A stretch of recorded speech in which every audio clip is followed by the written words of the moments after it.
காலவேளையில் தேவனுடைய வசனத்துக்காக நாம் கடந்து போவோம். எசேக்கியேல் தீர்க்கதரிசன புத்தகம் 36ஆம் அதிகாரம் 11ஆம் வசனத்தினுடைய பின்பகுதியை நான் படிக்க விரும்புகிறேன். எசேக்கியேல் 36:11.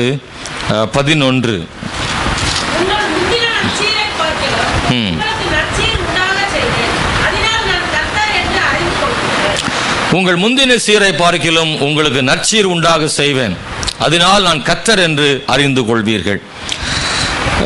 36:1 படிக்கும்போது இந்த அதிகாரம் எழுதப்பட்டதன் நோக்கம் அல்லது காரணம் யாருக்காக எழுதப்பட்டது என்பதை வாசிக்கிறோம். மனுப்புத்திரனே, இஸ்ரவேல் மலைகளை நோக்கி தீர்க்கதரிசனம் உரைத்து சொல்ல வேண்டியது என்னவென்றால், இஸ்ரவேல் மலைகளே, கர்த்தருடைய வார்த்தைகளை கேளுங்கள் என்று சொல்லப்பட்டிருக்கிறது. இஸ்ரவேலின் மலைகளுக்கு சொல்லப்படுகிற அந்த வார்த்தை ஒரு வாக்குத்தத்தம். இஸ்ரவேலின் மலைகளுக்கு அப்படின்னு வரும்போது இஸ்ரவேலின் ஜனங்களுக்கும் அது உண்டாகத்தக்கதான ஒரு வார்த்தையாகத்தான் அது இருக்கிறது. அன்பானவர்களே, ஸ்தோத்திரம். அன்பானவர்களே, இஸ்ரவேலின் மலைகள் தாழ்த்தப்பட்டு போனதனால் அந்த மலைகளை சுற்றி இருக்கிறதான இன்னும் ஏராளமான மலைகள் உண்டு.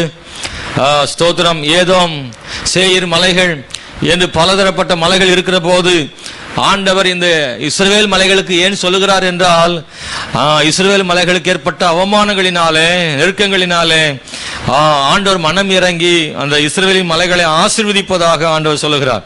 4ஆம் வசனம் கூட வாசிக்கிறேன். இஸ்ரவேல் மலைகளே, நீங்கள் கர்த்தராகிய ஆண்டவருடைய வார்த்தைகளை கேளுங்கள். மலைகளுக்கும் மேடுகளுக்கும் ஆறுகளுக்கும் பள்ளத்தாக்குகளுக்கும் பாழாக்கப்பட்ட அவாந்தரங்களுக்கும் வெறுமையாய் விடப்பட்ட பட்டணங்களுக்கும் கர்த்தராகிய ஆண்டவர் சொல்லுகிறார், உங்களை சுற்றிலும் மீதியான பிரஜாதிகளுக்கு நீங்கள் கொள்ளையும் பரியாசமானபடியினால், ஏன்னா சுற்றி இருக்கிற எல்லா மலைகளும் உங்களை பரியாசம் பண்ணினது, அதனாலே நான் உங்களை நற்சீர் உண்டாக செய்வேன் என்று ஆண்டவர் சொல்லுகிறதை நாம் வாசிக்கிறோம். ஸ்தோத்திரம். கீழே வாசிக்கிற போது கர்த்தராகிய ஆண்டவர் சொல்லுகிறார், என் தேசத்தை கொள்ளையிடப்பட்ட வெளியாக்கும்படி அதை முழு இருதயத்தின் சந்தோஷத்தோடும் கர்வமான மனதோடும் தங்களுக்கு சுதந்திரமாக நியமித்துக் கொண்ட பிரஜாதிகளில் மீதியானவர்களுக்கு விரோதமாகவும் ஏதோம் அனைத்திற்கும் விரோதமாகவும் என் அக்கினியான எரிச்சலினால் பேசினேன் என்று நிச்சயமாக சொல்லுகிறேன். இஸ்ரவேல் மலைகள் தாழ்த்தப்பட்டு போனதாலும் அவமானப்பட்டதுனாலும் நெருக்கப்பட்டதுனாலும் கர்த்தரே மனம் இறங்கி சொல்றாரு, நான் உன்னை என்ன செய்வேன், ஆசீர்வதிப்பேன், உனக்கு நற்சீர் உண்டாக பண்ணுவேன் என்று ஆண்டவர் சொல்லுகிறார். அன்பானவர்களே, உங்கள் முந்தின சீரை பார்க்கிலும் உங்களுக்கு நற்சீர் உண்டாக செய்வேன். இதுதான் இன்னைக்கு இந்த காலவேளையில நமக்கான செய்தி. ஆண்டவர் சொல்றாரு, ஏற்கனவே ஒரு சீர் இருக்கிறது, அதை விட நற்சீர் உண்டாக செய்வேன் என்று ஆண்டவர் சொல்றார். நீ இழந்து போன சீரை பெற்றுக்கொள்ள ஆண்டவர் கிருபை பாராட்டுகிற தேவனாக இருக்கிறார். தேவன் நம்மை சீர்படுத்தி நற்சீர் உண்டாக செய்கிறவர். ஒன்றை சீராக்க விரும்புகிறார் ஆண்டவர். சீரற்று இருக்கிறவர்களை சீராக்கி நற்சீர் உண்டாக பண்ணுகிற தேவனாக இருக்கிறார். அன்பானவர்களே, ஸ்தோத்திரம். சீர் உண்டாக்குதல் என்றால் என்ன அர்த்தம்? அங்கே சீராக வேண்டிய வேலை அங்கே இருக்கிறது. நம்முடைய தேவன் எப்பொழுதுமே நம்மை ஆசீர்வதிப்பதற்கு முன்பதாக நம்மை சீராக்கவே ஆண்டவர் விரும்புகிறார் என்பதை நாம் வாசிக்கிறோம். ஆமோஸ் புஸ்தகத்தில் 9ஆம் அதிகாரம் 12வது வசனத்தை நாம் படிக்க விரும்புகிறேன். ஆமோஸ் புஸ்தகம் 9ஆம் அதிகாரம் 12வது வசனத்தை நான் வாசிக்கிறேன். அந்நாளிலே விழுந்து போன தாவீதின் கூடாரத்தை நான் திரும்ப எடுப்பித்து அதன் திறப்புகளை அடைத்து அதில் பழுதாய் போனதை சீர்படுத்தி பூர்வ நாட்கள் இருந்தது போல அதை ஸ்தாபிப்பேன் என்று இதை செய்கிற கர்த்தர் சொல்லுகிறார் என்று எழுதப்பட்டிருக்கிறது. ஆகவே ஆண்டவர் எதை சீராக்குகிறார்னா விழுந்து போன தாவீதின் கூடாரத்தை என்று எழுதப்பட்டிருக்கிறது. ஆமீன். பாழாய் போனதை சீர்படுத்துகிற தேவன் என்று சொல்லப்பட்டிருக்கிறது. பூர்வ நாட்களில் இருந்தது போல அதை ஸ்தாபிப்பேன் என்று எழுதப்பட்டிருக்கிறது. பூர்வ நாட்களிலே அது இருந்த இடத்திலிருந்து விழுந்து போனது தாவீதின் கூடாரம். ஏற்கனவே இருந்த அந்த ஸ்தலம் பாழாய் போயிருக்கிறது. அவைகளை தேவன் என்ன செய்கிறார்னா சீர்படுத்த விரும்புகிறார் என்பதை இந்த வசனத்தில் நாம் பார்க்கிறோம். பாழானதை பயிர்நிலமாக்குகிறேன் எசேக்கியேலை நாம் பார்க்கும்போது 36ஆம் அதிகாரம் 36ஆம் வசனத்திலே நாம் அதை படிக்க முடியும். கர்த்தராகிய நான் நிர்மூலமாக்கினவைகளை கட்டுகிறேன், நிர்மூலமானவைகளை கட்டுகிறேன் என்றும் பாழானதை பயிர்நிலமாக்குகிறேன் என்றும் அப்பொழுது உங்களை சுற்றிலும் உள்ள மீதியான ஜாதிகள் அறிந்து கொள்வார்கள். கர்த்தராகிய நான் இதை சொன்னேன், இதை செய்வேன் என்று ஆண்டவர் சொல்கிறார். அதுல ஒரு வார்த்தை வருகிறது, பாழானதை பயிர் நிலமாக்குகிறேன் என்று சொல்லப்பட்டிருக்கிறது. அநேக நேரங்கள்ல இந்த பாழான நிலைமைகள் இருக்கிற அந்த சூழ்நிலைகள் ஸ்தோத்திரம் கர்த்தர் மாற்ற விரும்புகிறார். ஸ்தோத்திரம். பாழானதுன்னா என்ன அர்த்தம்னா மறுபடியும் அது சரியாகிறதுக்கான வாய்ப்பு இல்லைன்னு அர்த்தம். அன்பானவர்களே, பாழா பயிற்சி அப்படின்னு சொல்லுவாங்க இல்லையா? ஆகவே அப்படிப்பட்ட சூழ்நிலை இருந்தாலும் கூட தேவன் அதை என்ன செய்ய முடியும்னா சரிப்படுத்த தேவனாலே கூடும். நம்முடைய வாழ்க்கையில எந்த பகுதி பாழா இருக்கிறது என்று நினைத்தால், குறிப்பாக இந்த வார்த்தை கொஞ்சம் கஷ்டமான வார்த்தையா இருக்கலாம், பாழாய் போயின அப்படிங்கிற வார்த்தை கஷ்டமா இருக்கலாம். ஆனா வாழ்க்கையில சில ஏதோ ஒரு பகுதி நம்முடைய வாழ்க்கையில அப்படி ஒரு எண்ணம் வரும், இது முடிஞ்சு போன கதை, இது தேராது, இது உதவாது, இனி வாய்ப்பே இல்லை அப்படின்ற ஒரு இடம் நம்ம வாழ்க்கையில வச்சிருப்போம். அதை பத்தி சில நேரத்தில் யோசித்து முயற்சி பண்ணி என்னெல்லாமோ அது சரி செய்யறதுக்கு பண்ணிட்டு முடியாத போது தூக்கி எறிந்து போடப்பட்ட சில விஷயங்கள் இருக்கும் இல்லையா? அவைகளை எல்லாம் கர்த்தர் என்ன செய்கிறாரா? சீர்படுத்த விரும்புகிறார்னு சொல்லப்பட்டிருக்கிறது. நமக்கு வர வேண்டிய சில ஆசீர்வாதங்கள் இனி வராது, முடிந்து போனது. நமக்கு வர வேண்டிய சொத்துக்கள் வராது, நமக்கு வர வேண்டிய நன்மைகள் வர வாய்ப்பே இல்லை, ரொம்ப வருஷம் ஆகி போச்சுது, இனி அந்த செய்திகள் கேட்க வாய்ப்பே இல்லை அப்படின்னு நினைக்கிறது கூட தேவன் பாழாய் போனவைகளை கிடைக்க பண்ண அவர் வல்லமையுள்ள தேவனாய் இருக்கிறார். ஒரு அல்லேலூயா சொல்லக்கூடாதா? அல்லேலூயா. ஆண்டவரே சொல்றாரு, பாழானவைகளை சீர்படுத்துகிற தேவன். நம்முடைய வாழ்க்கையில் எங்கேயோ ஒரு இடத்துல ஏதோ ஒன்று பாழாய் போனது என்று எண்ணி விட்டீர்களா? முடிந்து போன கதை என்று எழுதி விட்டீர்களா? தேவன் அப்படி பாழாய் போனதை கூட தேவன் ஞாபகத்தில் வைத்து அதை மறுபடியும் தோண்டி எடுத்து அவைகளை சரிப்படுத்தி சீர்படுத்தி நமக்கு தேவன் கொடுப்பதற்கு போதுமான தேவனா இருக்கிறார். வசனம் அதைத்தான் சொல்கிறது, பாழானவைகளை பயிர் நிலமாக்குகிற தேவனாக இருக்கிறார். தேவன் சீர்படுத்துகிற தேவனாக இருக்கிறார். அன்பான தேவனுடைய பிள்ளைகளை, 2 ராஜாக்கள் புஸ்தகத்துல எலிசாவை பற்றி ஒரு வேத வசனம் சொல்லுகிறது. என்னவென்றால், ஸ்தோத்திரம், எலியா எடுத்துக்கொள்ளப்பட்ட போது எலிசா அவர் பின்தொடர்ந்து போய் எலியாவின் சால்வையை அவர் பெற்றுக்கொண்டார். எலியாவின் ஸ்தோத்திரம் அந்த அபிஷேகத்தை 2 மடங்காக எலிசா பெற்றுக்கொண்டார். எல்லாரும் அந்த எலிசாவை வேதனைப்படுத்தினார்கள், அவமானமாக எண்ணினார்கள். ஆனா அதுக்கு பிறகு இந்த எலிசாவை எல்லாரும் ஏற்றுக்கொண்டார்கள். அவங்க சொல்லும் போது சொல்றாங்க, இந்த கிணறு பாழாய் போனது என்று சொல்லுகிறார்கள். எலிசா அந்த பாழான கிணற்றை அவர் சீர்படுத்துகிறதை அந்த வேதாகம புஸ்தகங்களை நீங்க படிக்க முடியும். அன்பான தேவனுடைய பிள்ளைகளை பாருங்கள், 2 ராஜாக்கள் புஸ்தகத்தில் ஸ்தோத்திரம், ஆமென், 2ஆம் அதிகாரம் 19வது வசனத்தில் நாம் அதை வாசிக்கிறோம். பின்பு அந்த பட்டணத்தின் மனுஷர் எலிசாவை நோக்கி, இதோ எங்கள் ஆண்டவன் காண்கிறபடி இந்த பட்டணம் குடியிருப்புக்கு நல்லது, தண்ணீரோ கட்டது, நிலமும் பாழ் நிலம் என்றார்கள். தேசம் கெட்டு போயிருந்தது, பாழ் நிலமாக இருந்தது. அப்பொழுது சொல்லப்படுகிற அந்த வார்த்தை அங்கே வாசிக்கிறோம், புது தோண்டி எடுத்து அதிலே உப்பு போட்டு கொண்டு வாருங்கள் என்றான். அதை அவனிடத்தில் கொண்டு வந்த போது அவன் நீரூற்றண்டைக்கு போய் உப்பை அதிலே போட்டு இந்த தண்ணீரை ஆரோக்கியமாக்கினேன், இனி இதில் சாவும் வராது, நிலப்பாழும் இராது என்று கர்த்தர் சொல்லுகிறார் என்றான். எலிசா சொன்ன வார்த்தையின் படியே அந்த தண்ணீர் இந்நாள் வரைக்கும் இருக்கிறபடி ஆரோக்கியமாயிற்று. எலிசா அந்த ஒரு தோண்டியில் உப்பை போட்டு அந்த நீருற்றுக்குள்ளே கிணற்றுக்குள்ளே அவன் அதை போட்ட பொழுது அந்த கிணறு சுத்தமாக்கப்பட்டது, ஆரோக்கியமானது என்பதை பார்க்கிறோம். அது பாழானது, மாறி போனது. நான் சொல்லுகிறேன், எலிசாவி போட்டதான உப்பில் அல்ல, எலிசாவின் தேவனாலே அந்த அற்புதம் என்ன செய்தது? நடந்தது. எலிசா ஏதோ ஒண்ணு செய்யறாரு, உப்பு ஒரு தண்ணீரை சுத்தமாக்குமா என்றால் இல்லை. ஸ்தோத்திரம். தண்ணீரை உப்பு கலந்த தண்ணீர் என்னவாகும்? அது குடிக்க முடியாதுதான் ஆகும். ஸ்தோத்திரம். தண்ணீரில் உப்பு இருந்தால் அதை எடுத்தால் தான் குடிக்க முடியும், உப்பு இருந்தால் குடிக்க முடியாது.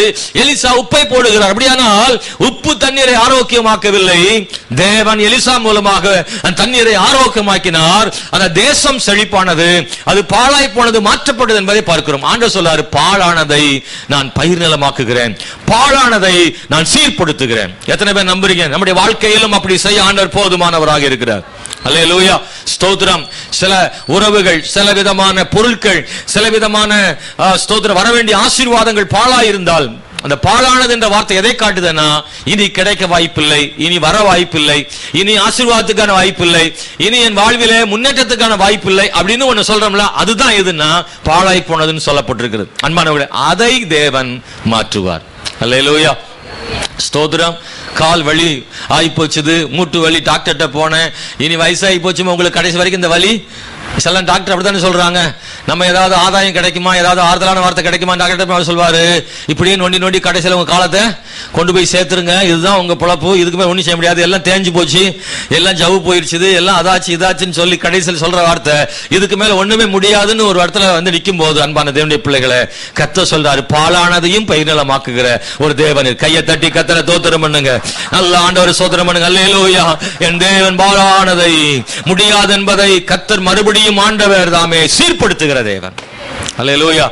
நான் நம்புகிற நம்பிக்கை மனுஷனுடைய வார்த்தையினால் அல்ல, தேவனாலே உண்டாகிறது. நான் அவரை முழுமையாக நம்புகிறேன். அன்பான தேவனுடைய பிள்ளைகளை, பாழானதை அவர் சீராக்குகிற தேவனாக இருக்கிறார்.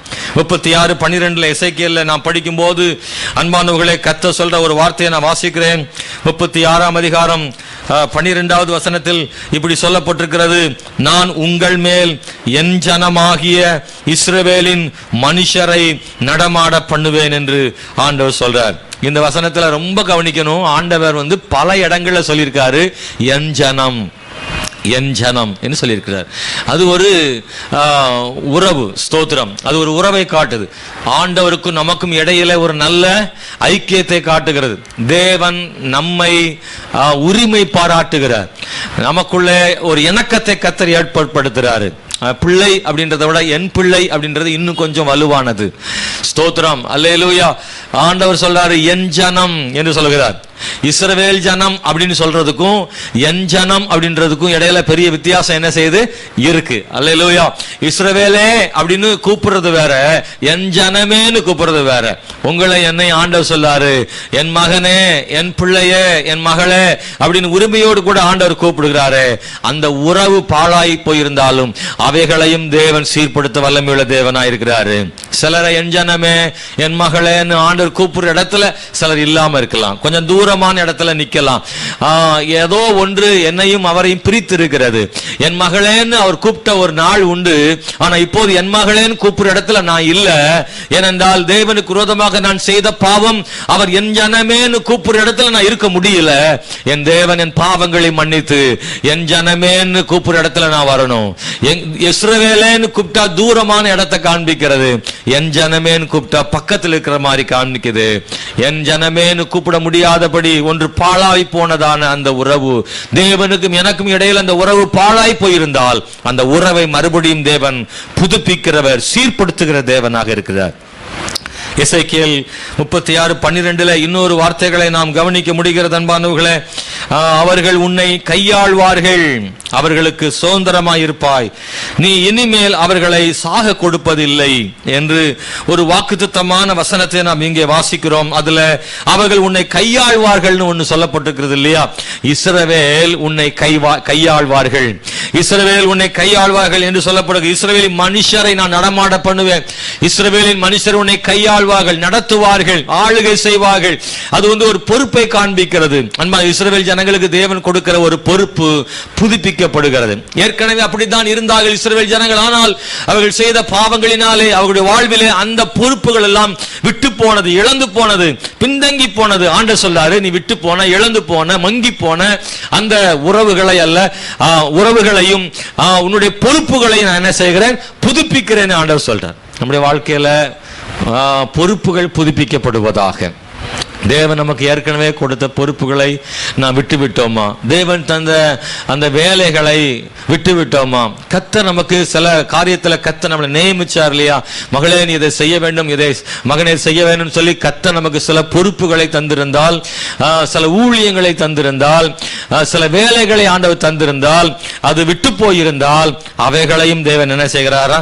புதுப்பிக்கிறார். அல்லேலூயா, ஸ்தோத்திரம்.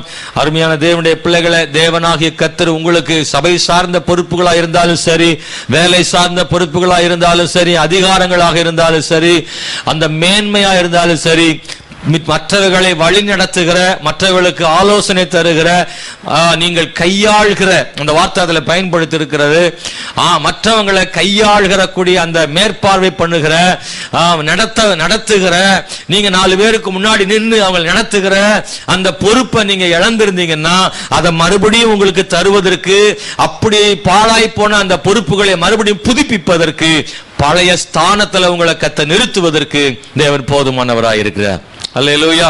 மோசே பாருங்க, அவனுடைய வாழ்க்கையில இஸ்ரவேல் ஜனங்களை வழி நடத்துறதுக்கு அவனுக்கு உள்ளத்துக்குள்ள ஒரு ஆசை என்ன செய்யுதுன்னா இருந்தது. அரண்மனையில தான் இருந்தான், பார்வோனுடைய அரண்மனையில.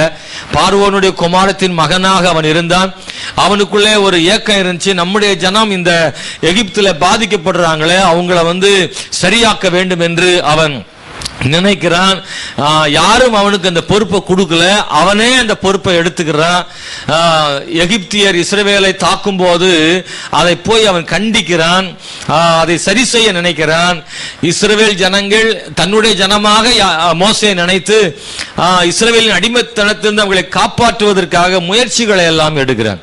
ஆனா மோசேயின் முயற்சி அங்கே தடை செய்யப்படுது, அது நடக்கல. எல்லாருமா சேர்ந்து அவனை தடுக்கிறாங்க. நீ உன்னை எங்களுக்கு அதிகாரியாக வைத்தவன் யார் என்று அவனை தடுக்கிறாங்க. பொறுப்பாக இருக்க வேண்டியவன் அல்லது ஒரு பொறுப்பேற்று நடத்த விரும்புகிறவன் அது கிடைக்கவில்லை என்று அவன் அந்த பொறுப்பில் இருந்து ஓடி விடுகிறான்.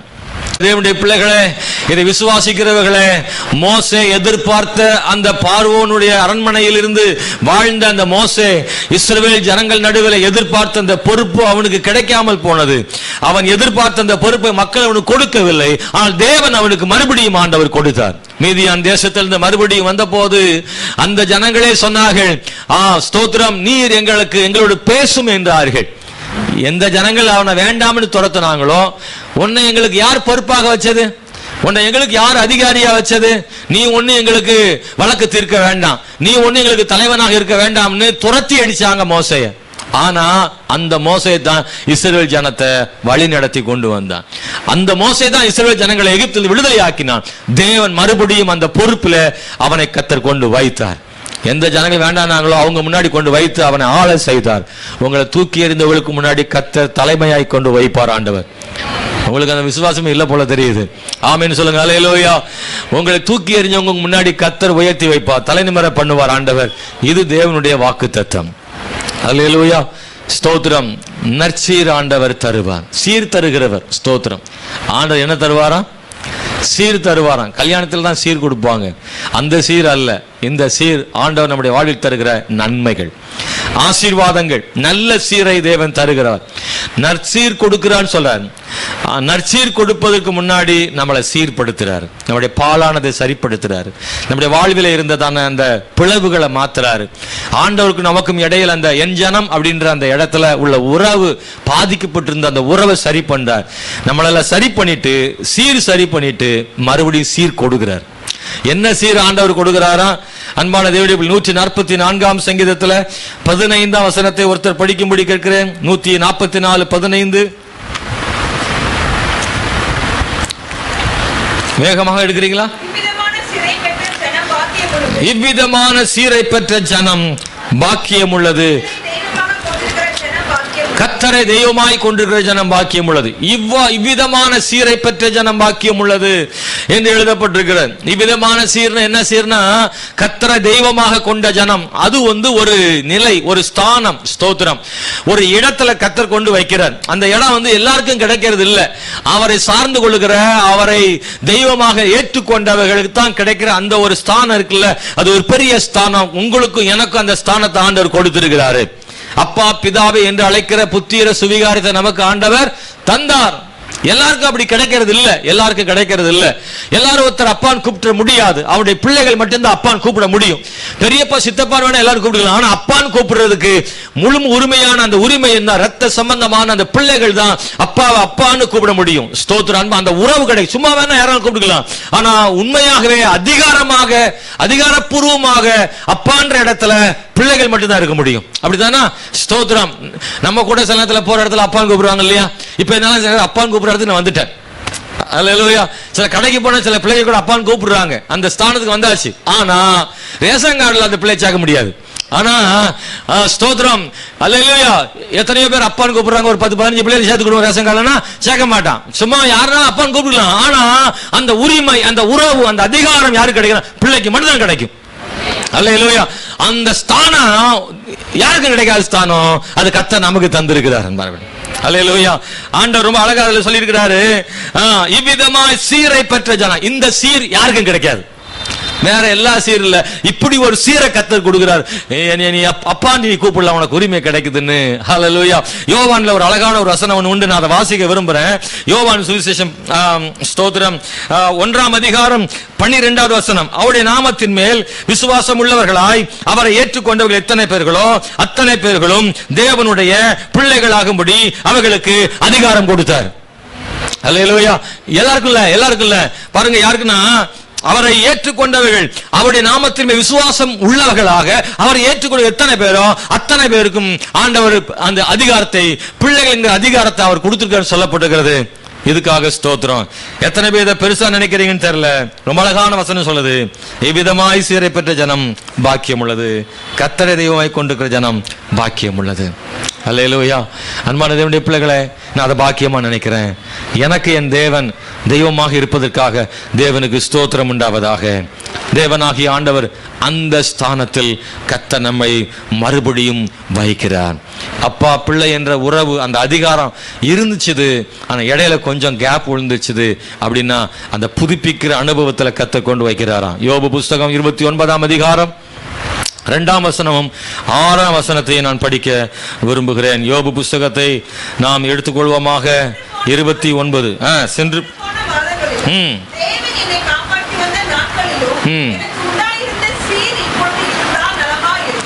யோபுனுடைய ஆதங்கம், யோபுனுடைய ஆசை என்ன ஆசைன்னா, கடந்த காலங்களில் இருந்த அந்த சீர் எனக்கு இப்போது இருந்தால் நலமாயிருக்கும். அல்லேலூயா. ஆமென், ஸ்தோத்திரம். 6ஆம் வசனம் சொல்லுது, என் பாதங்களை நான் நெய்யினாலே கழுவினேன், கண்மலையிலிருந்து எனக்காய் எண்ணெய் நதி போல ஓடி வந்தது, அந்த செல்வ நாட்களின் சீர் எப்போது இருந்தால் நலமா இருக்கும். 2 விதமான சீரை சொல்றான். முதல்ல ஒரு சீர் எது தெரியுமா? முந்தின சீர் எனக்கு இருந்தா நலமா இருக்குன்னு சொல்றானே, அந்த முந்தின சீர் எது தெரியுமா? ஒரு காலத்துல யோபு ரொம்ப ஆசீர்வாதமா இருந்தான். ஆனா இப்போ அவன் இதை சொல்லும் போது என்ன நிலைமையில இருக்கான்னு தெரியுமா? அவனுக்கு இருந்ததெல்லாம் போயிருச்சுது. இப்போ அவனுக்கு இருப்பதெல்லாம், அவனுடைய மனைவி ஒரு ஆளு தான் அங்க இருக்குது, ஆரோக்கியத்தையும் இழந்துட்டான், சரீரமெல்லாம் பாதிக்கப்பட்டிருக்கிறது, பருக்களால் இருக்கிறது. ஆமென். வாழ்வில வெறுத்து போனவனாக நிற்கிறான். அந்த சூழ்நிலையில சொல்றான், அப்ப இருந்த அந்த சீர் இப்ப இருந்தா நல்லா இருக்கும்னு நினைக்கிறான். எந்த சீரை முதல்ல வைக்கிறான் தெரியுமா? முதல்ல ஒரு சீர் சொல்றான், சர்வ வல்லவர் என்னோடு இருந்தார். எத்தனை வசனம்னா 4வது வசனம் சொல்லுது, சர்வ வல்லவர். 5வது வசனம் சொல்லுது, அப்பொழுது எப்பொழுது நான் முன்னாடி ஒரு சீரோடு இருந்தனே அந்த நாளில, அப்போது சர்வ வல்லவர் என்னோடு கூட இருந்தார். அந்த சீர மாதிரி வேறொரு சீர் இந்த உலகத்துல இல்ல. அல்லேலூயா. நெய்யினால் கழுவுறதுதான் பின்னாடிதான். ஆனா முன்னாடி என்ன சீர் தெரியுமா? சர்வ வல்லவர் என்னோடு கூட இருந்தார். ஆண்டவர் என் கூட இருக்கிற ஒரு சீர் தான் ரொம்ப பெருசுன்னு சொல்றாரு. 1000 பொன் வெள்ளியை பார்க்கிலும் கர்த்தர் என்னோடு கூட இருப்பதுதான் ஒரு பெரிய நன்மை, நற்சீர். நான் ரொம்ப நல்லா இருந்தானே எதை சொல்றேன்? கர்த்தர் என் கூட இருந்தார் பாருங்க. இன்னைக்கு ஏன் சொல்றான்? இன்னைக்கு இல்லைன்றான். ஏன்னா அவனுக்கே தெரியல. ஏன்னா கர்த்தர் என்னை கைவிட்டார் அப்படி அவனுக்கு ஒன்றும் புரியல. ஏன் இது நடந்துச்சுது? ஏன் எல்லா பிள்ளைகளையும் போயிட்டாங்க? எல்லா சொத்துக்குள்ளும் ஏன் போயிருச்சுது? எனக்கு ஏன் வியாதி வந்துச்சுது? ஏன் மனைவி இப்படி பேசுறா? ஏன் எல்லாத்தையும் இழந்தேன்? ஒரு காலத்துல அப்படி சீரா இருந்தேன், இன்னைக்கு எல்லாம் என்னை விட்டு போயிருச்சுது.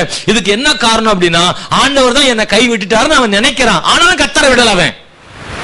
அல்லேலூயா. ஆண்டவர் விடல. ஆனா அவனுக்கு ஏன் நினைச்சுன்னு அவனுக்கு தெரியல. கர்த்தர் தான் என்னை கை விட்டுட்டாரோ அப்படி நினைக்கிறதுனால சொல்றான், என்னை விட்டு ஆண்டவர் போயிட்டாரு. ஏற்கனவே அவர் இருக்கும் போது எனக்கு எல்லாம் இருந்துச்சு, இப்போ ஆண்டவர் என்னை விட்டு போயிட்டாரு, அதனால எல்லாம் போயிருச்சுது.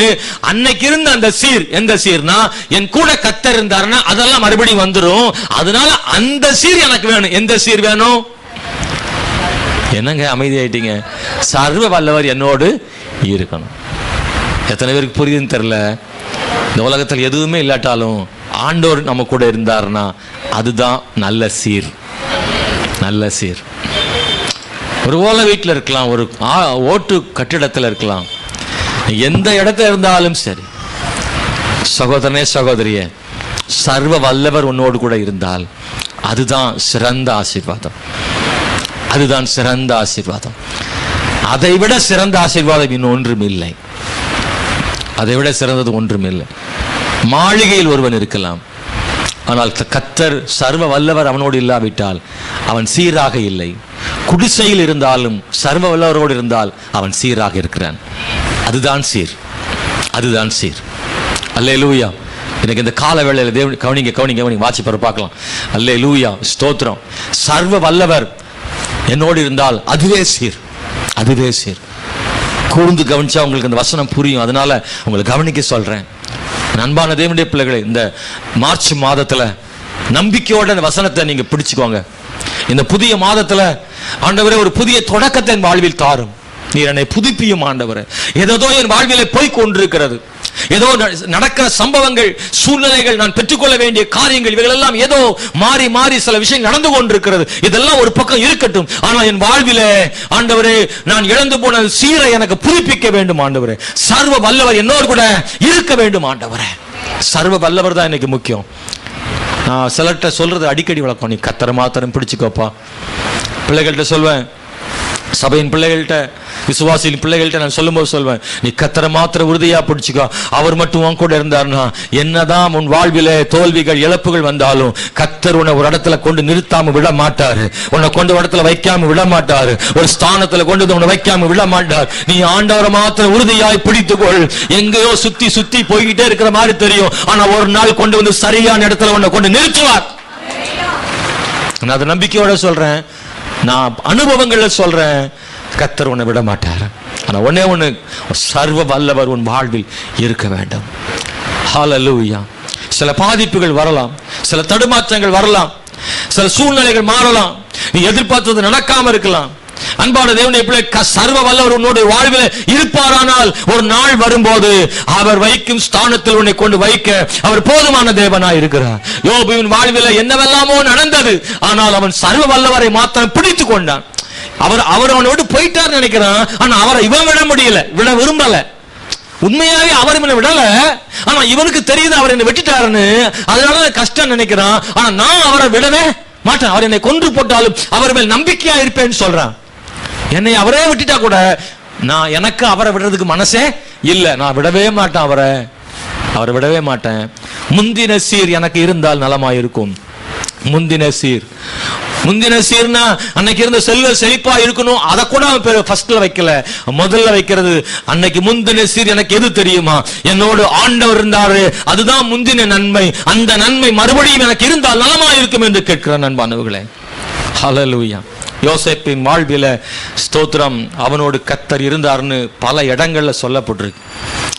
எங்கெல்லாம சுத்தி அடிச்சான், அது உண்டு, எல்லாருடைய வாழ்க்கையிலும் உண்டு. தேவன் உயர்த்த நினைக்கிற மனுஷனுடைய வாழ்க்கையில கொஞ்சம் சுற்றுப்பாதை என்ன செய்யும் இருக்கும். பைபாஸ் ரோடெல்லாம் இருக்கும், சுற்றுப்பாதையெல்லாம் இருக்கும், குறுக்கு வழிகளும் பல விதங்கள்ல போய் நாம் நினைக்காத பாதைகள்லாம் நம்முடைய வாழ்வில வரும். தேவன் உயர்த்த நினைக்கிற சிலருடைய வாழ்வில. ஆனா கர்த்தர் சரியான நேரம் வரும்போது யோசேப்பு எங்க இருக்கணுமோ அங்க கொண்டு கர்த்தர் வச்சார். ஹல்லேலூயா. சர்வ வல்லவர் அவனோடு கூட இருந்தார். தேவனுடைய ஆவி அவனோடு இருந்தது அப்படி சொல்லப்பட்டிருக்கிறது. தேவனுடைய ஆவி அவனோடு இருந்தது. அதனாலதான் பார்வோனுடைய சொப்பனத்துக்கு விளக்கம் கொடுத்தார். ஆமென். சிறைச்சாலையில் இருந்ததான பானபாத்திரக்காரனுக்கு, சுயம்பாகிக்கு சொப்பனங்களுக்கு விளக்கம் கொடுத்தார். கர்த்தர் அவனோடு கூட இருந்தார். கர்த்தர் அவனோடு இருந்தார். தேவனுடைய ஆவி அவனோடு இருந்தது என்று சொல்லப்பட்டிருக்கிறது. எல்லாத்த விட எனக்கு எதுவுமே இல்லாட்டா கூட தேவன் என்னோடு இருந்தால், அவருடைய ஆவி என்னோடு கூட இருந்தால், கர்த்தர் உயர்ந்த ஸ்தானத்தில் கொண்டு வந்து ஆண்டவர் நிறுத்துவாரு. நான் எதை இழந்தாலும் இதை இழக்க கூடாது. அல்லேலூயா. பாக்கெட்ல பணம் இல்லாம இருக்கலாம், சர்வ வல்லவர் என்னோடு இருக்கணும். கழுத்துல செயின் இல்லாட்டாலும் பரவாயில்ல, கர்த்தர் நம்மோடு இருக்கணும். பாத்தீங்களா, இது வர மாட்டேங்க சவுண்டு. அல்லேலூயா. ஏன்னா எல்லாத்தையும் கொடுக்கிறவர் அவர் தருவார். நான் முழுமையா நம்புறேன். என்ன வந்தாலும் வரட்டும், என் ஆண்டவர் மட்டும் என்னை விட்டு போயிடக்கூடாது. அவர் மட்டும் என் கூட இருந்தா போதும். நல்லா ஜபம் பண்ணி என் ஆண்டவரை மட்டும் பிடிச்சிட்டேன்னா போதும். எவ்வளவு ஆழத்துல இருந்தும் எவ்வளவு உயரத்துக்கும் அவரை கொண்டு வந்து நிறுத்த அவரால் முடியும். அவரை மாத்திரம் பிடிச்சுக்கோங்க பிரதர் சிஸ்டர், அவரை மாத்திரம் பிடிச்சுக்கோங்க. சர்வ வல்லவர் நம்மோடு இருக்கணும். யோபுவினுடைய தாகம் எப்ப எல்லாத்தையும் இழந்து அழுகையும் கண்ணீருமா இருக்கும்போது கூட, அப்போ எல்லாருக்குமே அந்த எண்ணம் வராது. பெரும்பாலும் அப்பெல்லாம் கவலையும் வேதனையும் தான் வரும், புலம்பல் தான் வரும். அப்ப கூட யோபு சொல்றாரு, சர்வ வல்லவர் என்னோடு இருந்தால் நலமா இருக்கும்னு நினைக்கிறான். அப்ப ஆண்டவர் என்ன நினைச்சிருப்பாரு? மகனே யோபு, உண்மையும் கூட தான்ப்பா இருக்கேன்ட்டு சொல்லியிருப்பார்ல. அல்லேலூயா. அவன் காதல கேட்டுச்சே இல்லையோ, நீ கஷ்டப்படாத, ஆண்டவர் பொறுமையா இருக்கிறாரு, யோபின் விசுவாசத்தை பார்க்கிறாரு, இரட்டிப்பான ஆசீர்வாதத்தை கர்த்தர் அவனுக்கு தராரு. ஆண்டவர் இல்லைன்னு நினைக்காதீங்க, உங்களோடு இருப்பார் ஆண்டவர். ஆண்டவர் இருக்கும்படி நாம் நடந்து கொள்ளவும் வேண்டும், அது ரொம்ப முக்கியமானது. அன்பானவர்களே, யோபு சொல்றாரு 3வது வசனத்துல, அப்பொழுது அவர் தீபம் என் தலையின் மேல் பிரகாசித்தது. ஹல்லேலூயா. அவர் அருளின வெளிச்சத்தினால் இருளை கடந்து போனேன். அவர் அருளின வெளிச்சத்தால் நான் கடந்து போனேன். ஹல்லேலூயா. எனக்கு இந்த கால வேளையில சகோதரனே சகோதரியே, யோபு சொல்றார், என் தலையின் மேல் ஒரு தீபம் என்ன செய்துதான் இருந்ததுன்னு சொல்லப்பட்டிருக்கு. யோபு அதனால தான் சொல்றார், அன்னைக்கு இருந்த அந்த தீபம் இன்னைக்கும் இருந்தா நலமாயிருக்குன்னு நினைக்கிறான். அந்த வெளிச்சம், ஹல்லேலூயா, இந்த தீபம் ஆண்டவருடைய வெளிச்சம் தான் அது, வசனத்தின் வெளிச்சம் தான் அது. அந்த வெளிச்சம் இருந்தா எவ்வளவு இருள் இருந்தாலும் அந்த இருளின் மத்தியில என்னால் கடந்து போக முடியும். வாழ்க்கையில் எவ்வளவு இருள் வரலாம், வாழ்வின் இருள் எது தெரியுமா? என்ன செய்யனே தெரியாத ஒரு இடம் இருக்குல்ல, அதான் இருள். முடிவெடுக்க முடியாத ஒரு இடம் தான் ஒரு இருள். எல்லாருடைய வாழ்க்கையில் சில சந்தர்ப்பங்கள் அந்த இருள் என்ன செய்யும், வரும். சிலர் சொல்லுவாங்க, அதை என் கண்ணை கட்டி காட்டில் விட்ட மாதிரி இருக்கு. நான் கேட்கிற செய்தி நெருக்கத்தில் அப்படியே குழம்பி போய் இருக்கிற சூழ்நிலையில எந்த முடிவும் எடுக்க முடியாம, சரியான ஆலோசனை இல்லாம தகச்சு போய் நிக்கிற நேரம் இருக்குல்ல, அதுதான் இருள் நம்முடைய வாழ்க்கையில.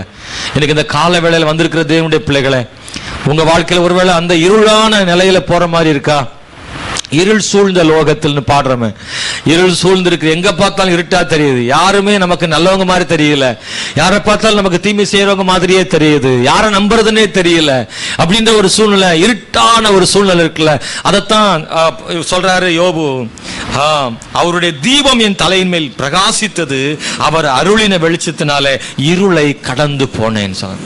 யோபுவின் வாழ்க்கையில உள்ள அந்த வெளிச்சம்தான் அவன் வாழ்வில் ஏற்பட்ட இருளெல்லாம் கடந்து போகும். தேவன் அவருடைய வெளிச்சம் இருந்தால் போதும், நம்முடைய தலை மேல அவருடைய வெளிச்சம் இருக்கட்டும். ஹல்லேலூயா. அவருடைய தீபம் என் தலையின் மேல் இருந்ததுன்னு சொல்றாரு யோபு. அந்த வெளிச்சம் நமக்கு ஆண்டவர் தருவாராக. ஹல்லேலூயா. Praise the Lord. ஸ்தோத்திரம். குழப்பமான சூழ்நிலையிலும் இருள் சூழ்ந்த சூழ்நிலையிலும் அவர் கரெக்டா சில நேரத்தில் பாதை காண்பித்து வழி நடத்துவதற்கு போதுமான தேவனாய் இருக்கிறார். யோபு சொல்றாரு இன்னொரு வசனத்துல, 4வது வசனத்துல, தேவனுடைய ரகசிய செயல் என் கூடாரத்தின் மேல இருந்தது. எப்ப தெரியுமா? முந்தின நாட்களில், அப்பொழுது கடந்த காலங்கள் இருந்தது, அது இப்பொழுது இல்லை. அது இருந்தால் நலமாயிருக்கும்னு நினைக்கிறாரு. அது இருக்குது, அவனுக்கு இருக்கிற மாதிரி அவனுக்கு தெரியல. அதனாலதான் இந்த அளவுக்கு அவன் நிக்கிறான் யோபு. ஆனா அவனுக்கு அது புரியல. அவன் சொல்றான், தேவனுடைய ரகசிய செயல் என் கூடாரத்தில் இருந்தது. நம்ம கூடாரத்துல தேவனுடைய ரகசிய செயல்னு ஒண்ணு இருந்துச்சு. அது இப்ப இருக்கா? யோபின் வாழ்க்கையில இருந்தது, ஆனா அவனுக்கு தெரியல. நமக்கு இருக்கான்றத ஒரு முறை யோசித்து பார்க்கணும். தேவனுடைய ரகசிய செயல், யாருக்கும் இல்லாத ஒரு பாதுகாப்பை நம்ம குடும்பத்தின் மேல கர்த்தர் வைத்திருக்கிறார். ஆனா அது ரகசியமாக என்ன செய்து இருக்கு, மற்றவங்களுக்கு அது என்ன செய்யாது, தெரியாது. நம்மளை பார்க்கும்போது இவனுக்கு என்ன, இவன் ஒரு ஆளா அப்படின்ற மாதிரி தெரியும். ஆனா கர்த்தர் சொல்றாரு, நமக்கு தூதர்களை கொண்டு நம்மளை கர்த்தர் காக்குறாரா. நமக்கு இருக்கிற தூதர்கள் மற்றவங்களுக்கு கண்களுக்கு என்ன செய்யறது இல்ல, தெரியறது இல்ல. ஆனா தேவன் நம்மை ஒரு ரகசிய செயல் நம்முடைய கூடாரத்தின் மேல இருக்கு. நம்ம வீட்டின் மேல ஒரு ரகசிய செயல் ஒண்ணு இருக்கு. ஆமென். பார்வோன் எகிப்தில இருந்த இஸ்ரவேலுடைய கூடாரத்தின் மேல ஒரு ரகசிய செயல் ஒன்று இருக்கு. அன்னைக்கு ஆட்டுக்கோடின் ரத்தம் இஸ்ரவேல் மக்களுடைய வீட்டு நிலைகளிலே பூசப்பட்டிருந்தது. இஸ்ரவேலின் கூடாரத்தின் மேலே ஒரு ரகசிய செயல் அன்றைக்கு இருந்தது. அதனால இஸ்ரவேல் கூடாரங்களிலே அழுகை இல்லை, சங்கார தூதன் உள்ளே வரவில்லை. சங்கார தூதன் பார்க்கும்படியான ஆட்டுக்கோடின் ரத்தம் இஸ்ரவேலின் கூடாரங்களில் இருந்ததுனால ஒரு பெரிய பாதுகாப்பு இருந்தது. அன்னைக்கு வெளியிலே பார்க்கும்படியான ஆட்டுக்குடி ரத்தம் இருந்தது. இன்னைக்கு நமக்கு ரகசியமான ஒரு பாதுகாப்பு செயல் ஒன்று இருக்கு. அது இயேசுவின் ரத்தம். பார்க்க தெரியாது, ஆனா இயேசுவின் ரத்தம் நம்முடைய வீட்டின் மேலே பூசப்பட்டிருக்கிறது, என் கூடாரத்திலே பூசப்பட்டிருக்கிறது, என் வாசல் நிலைகளிலே பூசப்பட்டிருக்கிறது. ஆட்டுக்குட்டியானுடைய இயேசுவின் ரத்தம் பூசப்பட்டிருக்கிறது. அது ரகசிய செயல், யாருக்கும் தெரியாது. என் வீட்டில் இயேசுவின் ரத்தம் தெளிக்கப்பட்டிருக்கிறது. நம்புறீங்களா? ஹல்லேலூயா. ஏன்னா யார் வீட்டுல ஜெபம் இருக்கோ அந்த வீட்டுல இயேசுவின் ரத்தம் பூசப்பட்டிருக்கிறது. எந்த வீட்டுக்கும் இல்லாத ஒரு பாதுகாப்பை தேவன் அந்த வீட்டுக்கு ஆண்டவர் தருகிறார். ஹல்லேலூயா. தேவனுடைய பிள்ளைகளே, ஸ்தோத்திரம். கர்த்தர் மிகவும் நல்லவர். யோபு சொல்றாரு, ரகசிய செயல் என் வீட்டில் இருக்கு. ஸ்தோத்திரம், அது பாதுகாப்பாக இருக்கிறதுன்னு சொல்றார். 6ஆம் வசனத்துல படிக்கிறேன், பாதங்களை நான் நெய்யினாலே கழுவினேன், கண்மலையிலிருந்து எனக்காக எண்ணெய் நதி போல ஓடி வந்தது. அந்த செல்வ நாட்களின் சீர் இப்போது இருந்தால் நலமாயிருக்கும் என்று யோபு சொல்றார். இது ஒரு உலக பிரகாரமான ஆசீர்வாதங்களை பற்றி சொல்ற மாதிரி ஒருவேளை இருக்கலாம். இது அப்படின்னா நெய்யினாலே பாதங்களை கழுவினானா அப்படின்னா அப்படி கழுவிருப்பான்னு நினைக்கிறீங்களா? இல்ல இல்ல. யோபு நெய்யினால கால்களை கழுவினா எப்படி இருக்கும் யோசித்து பாருங்களேன். நம்ம யாரும் நெய்யில கழுவுமா? ஒண்ணு நெய் விலை கூட காலில் கழுவ முடியாது. ஆனாலும் அப்படியே நெய் ஓசியில யாராவது ஒரு கிலோ கொடுத்தாலும் அந்த நெய்யினால கால்களை கழுவுவீர்களா? இல்லை. நெய்யினால கழுவினா வலுவலுன்னு நடக்க முடியுமா? பிசு பிசுன்னு இருக்கும்ல. தண்ணியில காலை கழுவுறவாறு நெய்யில கழுவ முடியுமா? நெய்யே ஆனாலும் சரி அதை கால் கழுவுவதற்கு நன்றாக இருக்குமா? சாப்பிடுவதற்கு யூஸ் பண்ணிக்கலாமா ஒழிய கால் கழுவுறதுக்கு பயன்படுத்தி இருப்பானா யோபு? என்ன சொல்ல வர்றான்னா, அவனுடைய செழிப்பை பற்றி பேசிட்டு இருக்கிறான். அந்த அளவுக்கு நெய் அவங்க வீட்டுல இருந்தது. ஆயிரக்கணக்கான மாடு நெய் இல்லாம இருக்குமாங்க? ஸ்தோத்திரம். நெய் இருந்துச்சா, அப்புறம் எண்ணெய் நதி போல செல்வ செழிப்பு சீர், அப்படி ஒரு சீர் அன்னைக்கு இருந்ததுன்றார் யோபு. அது எனக்கு இருந்தா நலமா இருக்குன்னு கேட்கிறாரு. இது என்ன அர்த்தம்னா, வழக்கத்தின்படி நெய்ய சாப்பாட்டுல தான் ஊத்துவோம். ஆனா இவர் சொல்றாரு கால் கழுவுற அளவுக்கு இருந்தது. அப்படின்னா வழக்கத்துக்கு மாறான ஒரு ஆசீர்வாதம், வழக்கத்துக்கு மாறான ஒரு உதவி, வழக்கத்துக்கு மாறாக தேவன் கொடுக்கிற நன்மை ஒன்று இருக்குல்ல, அது தேவன் யோபு கொடுத்திருந்தாரு. வழக்கமாக நம்முடைய வாழ்க்கையில கூட வழக்கமாக நடைபெற ஒரு விஷயத்தை இயற்கைக்கு மாறாக தேவன் வேறொரு வழியில நமக்கு என்ன செய்ய முடியும்? கொடுக்க கர்த்தர் வல்லமையுள்ள தேவனாக இருக்கிறார். தேவன் மிகவும் பெரியவர். 144ஆம் சங்கீதத்தில் 12-13 வசனங்களை நான் படிக்க விரும்புகிறேன். 144ஆம் சங்கீதம்.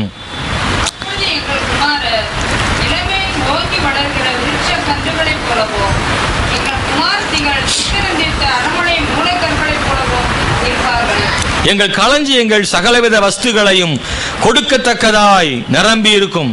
எங்கள் கிராமங்களில் எங்கள் ஆடுகள் 1000-10,000 பலுகும். எங்கள் எருதுகள் பலத்தவைகளாயிருக்கும். இதெல்லாம் நிறைய ஆசீர்வாதங்களை சொல்லி கர்த்தர் கூட இருந்தா ஆசீர்வாதங்களை தருகிற தேவனாக இருக்கிறார். அன்பானவர்களே, சீர்படுத்துகிறார், சீராக்குகிறார், சீர் தருகிறார், அப்புறம் சீர் பொருந்த பண்ணுகிறார். 3வது எபிரேயர் புஸ்தகம் 13ஆம் அதிகாரம் 21வது வசனத்தை படிக்கலாமே. எபிரேயர் 13:21.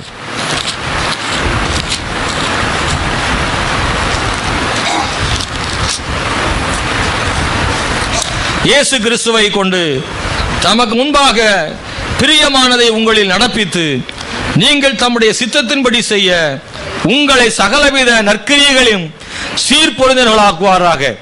அவருக்கு என்றென்றைக்கு மகிமை உண்டாவதாக. சகல நற்கிரியையிலும் சீர்பொருந்தினர்களாக்குவாராக. ஆமென், அல்லேலூயா. இந்த சீர்பொருந்துதல் நற்கிரியைகளிலே என்று சொல்லப்பட்டிருக்கிறது. நம்முடைய நற்கிரியைகளினாலே சீர்பொருந்த பண்ணுகிறாராம். அப்படின்னா நம்முடைய வாழ்க்கையில நற்கிரியைகள் தேவைன்றார். ஸ்தோத்திரம். யாக்கோபு கிரியை இல்லாத விசுவாசம் செத்ததுன்னு சொல்றார். நற்கிரியை நம்முடைய வாழ்வில வேணும். அந்த நற்கிரியைகள் மூலமா தான் நம்முடைய வாழ்க்கை சீர் பொருந்துதுன்றார். சகலவித நற்கிரியைகளும் நம்முடைய வாழ்க்கையில வரட்டும், அப்பொழுது கர்த்தர் நம்மை சீர் பொருந்த பண்ணுவார்னு வேத வசனம் சொல்லுகிறது. இன்னைக்கு இந்த காலவேளையில தேவனுடைய பிள்ளைகளே, தேவன் நம்முடைய வாழ்வை சீர் பொருந்த பண்ணுகிற ஒரு வாழ்வாக மாறட்டும். நற்கிரியை செய்ய சீர் பொருந்த செய்கிறார். ஸ்தோத்திரம். அவர் சீர் பொருந்த செய்தால் நாம் நற்கிரியைகளை செய்வோம். ஸ்தோத்திரம். இன்னைக்கு இந்த காலவேளை தேவனுடைய பிள்ளைகளே, தீத்து புஸ்தகம் 3ஆம் அதிகாரம் 1ஆம் வசனத்தை வாசிக்க விரும்புகிறேன். தீத்து புஸ்தகம் 1ஆம் அதிகாரம் 3ஆம் அதிகாரம் 1வது வசனத்தை படி. துரைத்தனங்களுக்கும் அதிகாரங்களுக்கும் கீழ்ப்படிந்து அடங்கி இருக்கவும் நற்கிரியைகளையும் செய்ய ஆயத்தமா இருக்கவும் சொல்லப்பட்டிருக்கிறது. இது காண்பிக்கிற அடையாளம். அது நம்முடைய கிரியையை பார்க்க முடியும் இல்ல, விசுவாசத்தை பார்க்க முடியாது, ஆனா கிரியைகளை பார்க்க முடியும். ஆண்டவர் சொல்றாரு, நான் பார்க்கிற மாதிரி விசுவாசம் உனக்குள்ள இருக்கட்டும், உலகம் பார்க்கிற மாதிரி நற்கிரியை உன் வாழ்க்கையில வெளியே தெரியட்டுன்ற. விசுவாசம் நமக்குள்ள இருந்தா மக்கள் பார்க்க தெரியாது, அது தேவன் பார்ப்பாரு. ஆனா நம்முடைய கிரியை இருக்குல்ல, அத தேவனும் பார்க்கிறாரு, மனுஷரும் பார்க்கிறாங்க.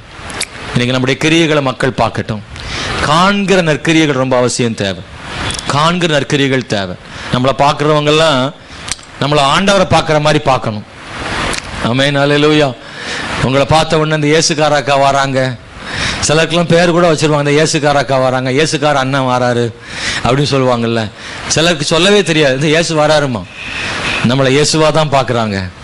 நீங்களும் நானும் இன்னொரு இயேசுவாக வாழ்கிற வாழ்க்கை நமக்கு தேவை. இதை கேட்கிற அன்பான சகோதரனே, சகோதரியே, இன்னொரு இயேசுவாக வாழ்கிற ஒரு வாழ்க்கை. அதனாலதான் பவுல் சொல்றாரு, இனி நான் அல்ல, கிறிஸ்து என்னிலே வாழ்கிறார். நம்ம போகும்போது ஒரு இயேசுவாக, இந்த இயேசு எப்படி எருசலேம் நகரத்தில் நடந்து போனாரோ அது மாதிரி மதுரை பட்டணத்தில் நீங்கள் நான் நடக்கணும். அந்த ஒரு வாழ்க்கை வாழ நம்முடைய கிரியைகளை வெளிப்படுத்தணும். ஆண்டவர் கிருபை தருவாராக. அதே தீத்து புஸ்தகம் 3ஆம் அதிகாரம் 8-9 வசனங்களை படிக்கும் போது அந்த சீரை பற்றி அங்கே சொல்லப்பட்டிருக்கிறது. இந்த வார்த்தை உண்மை உள்ளது.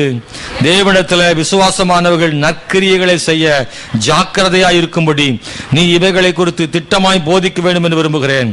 இவைகளை நன்மையும் மனுஷருக்கு பிரயோஜனமானவைகள், புத்தியினமான தர்க்கங்களையும் வம்ச வரலாறுகளையும் சண்டைகளையும் நியாயப்பிரமாணத்தை குறித்து உண்டாயிருக்கிற வாக்குவாதங்களையும் விட்டு விலகு.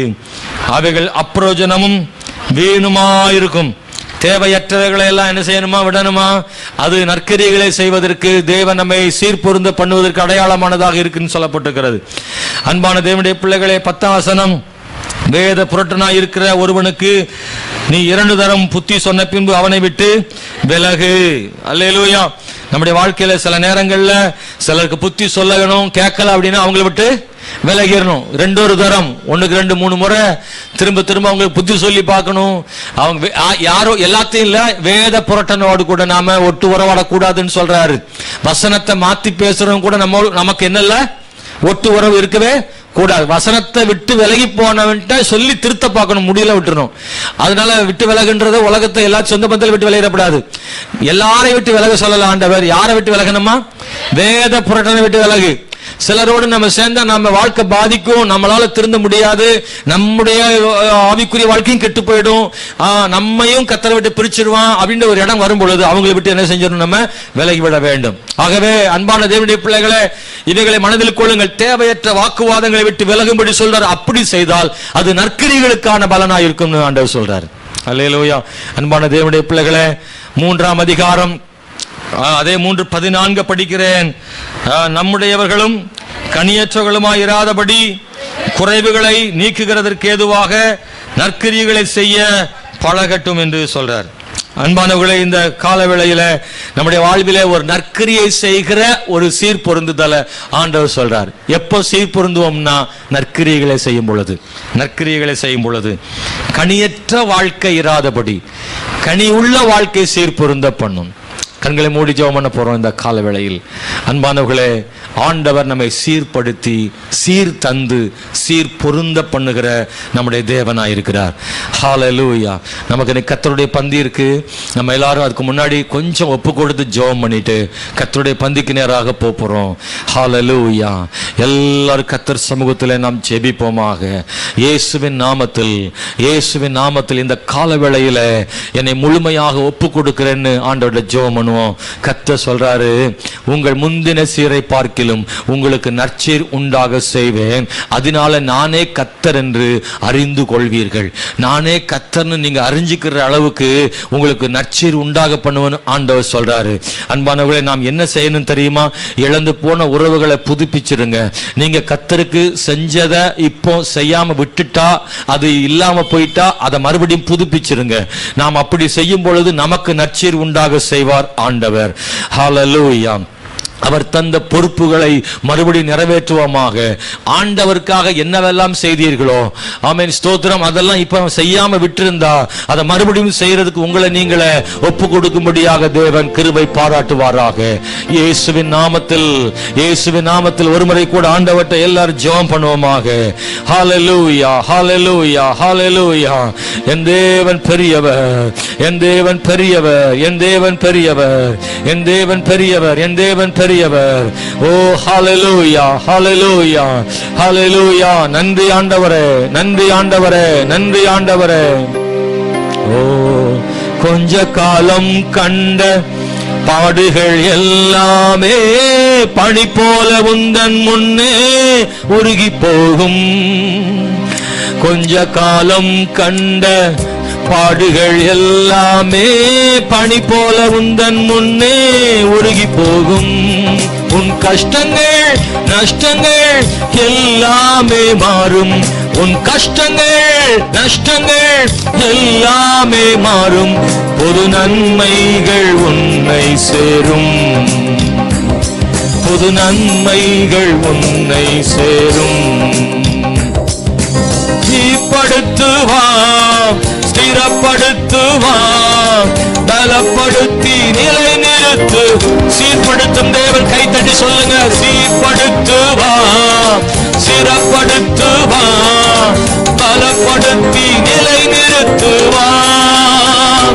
உன்னை பலப்படுத்தி நிலை நிறுத்துவார். இல்லாமல் செய்வோம் என்று சொன்னோர் முன் இடம் கொள்ளாமல் பெருக செய்யும் தேவன். உன்னை இல்லாமல் செய்வேன் என்று சொன்னோர் முன் இடம் கொள்ளாமல் பெருக செய்யும் தேவன். நேராகும் வாய்ப்பில்லா உன் வாழ்வை சீராக மாற்றிட வருவாரே. நேராகும் வாய்ப்பில்லா உன் வாழ்வை சீராக மாற்றிட வருவாரே. உன்னை சீர்படுத்துவார், சிறப்படுத்துவார், பலப்படுத்தி நிலை நிறுத்துவார். உன்னை சீர்படுத்துவார், ஸ்திரப்படுத்துவார், பலப்படுத்தி நிலை நிறுத்துவார். உன்னை பலப்படுத்தி நிலை நிறுத்துவார். உன்னை பலப்படுத்தி நிலை நிறுத்துவார். நீங்க உயரக்கூடாதுன்னு, நீங்க முன்னேறிடக்கூடாதுன்னு எத்தனையோ பேர் தடுத்திருப்பாங்க இல்லையா? உன் மேன்மைகளை தடுக்க நின்றதான கூட்டம் எல்லாம் உன்னோடு தேவன் இருக்கிறார் என்று பார்க்கும்படி ஆண்டவர் செய்வார். யாரெல்லாம் நீ வளரக்கூடாதுன்னு நினைக்கிறாங்களோ அவங்க முன்னாடி நீ வளர்ந்து நிக்கிறது அவங்க கண்கள் காணும். நீ ஆசீர்வதிக்கப்படக்கூடாதுன்னு நினைக்கிற கண்களுக்கு முன்னாடி ஓ கர்த்தர் உன்னை ஆசீர்வதித்து உயர்த்தி வைப்பார்னு வசனம் சொல்லுகிறது. ஹல்லேலூயா. உன்னை பகைத்த கூட்டம் எல்லாம், ஓ உனக்கு காயப்படுத்தின கூட்டம் எல்லாம், ஓ அவங்களுக்கு முன்னாடி உன்னை கர்த்தர் மேன்மைப்படுத்துவார்.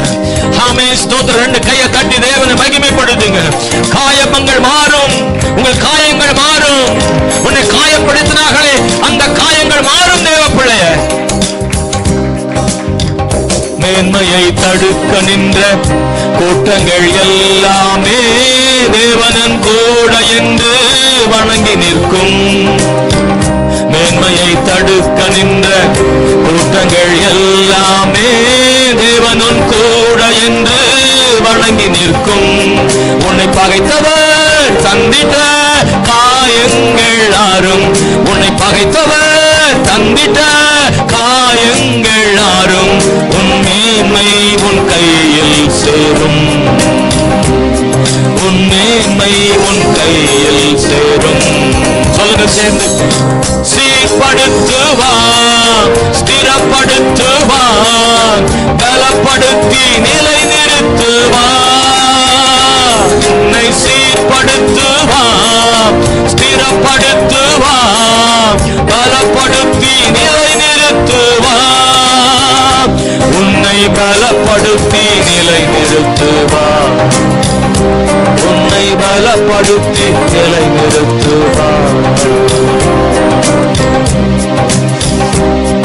எத்தனை பேர் இதை நம்புறீங்க? ஆண்டுடைய வாக்குத்தத்தத்தை, ஆண்டுடைய வார்த்தையை நான் நம்புறேன்.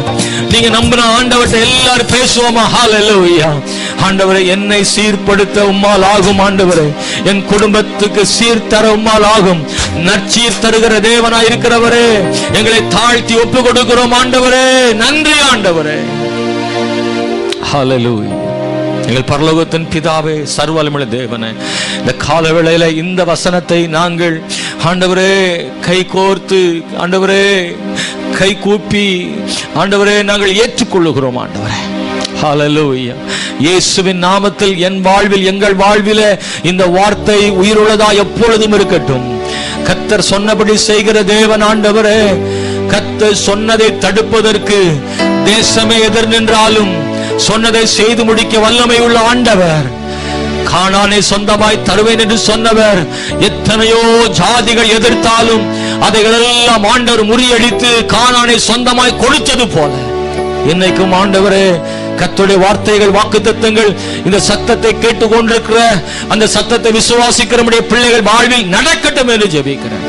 ஆண்டவரே, முந்தின சீரை பார்க்கிலும் நற்சீர் உண்டாக செய்வேன் சொன்னீங்களே, இந்த நாளில, இந்த மார்ச் மாதத்தில் அப்படி உண்டாக செய்யும்.